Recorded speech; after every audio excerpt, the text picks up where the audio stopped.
Louis chana.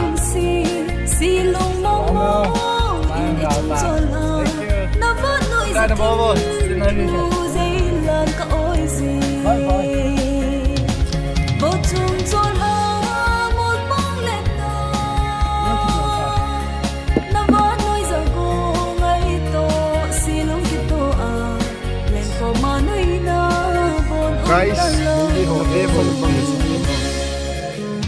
chicken set dito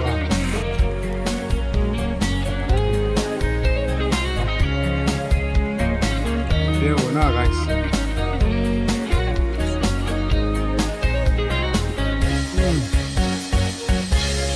Nang kahin ngay na mọi ogolo zatam thim thun khen dầu mong nan tem thim thu chênh say lên đi ngon đi kiếm mô em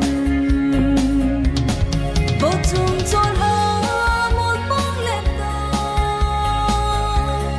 nó võ đôi giờ cô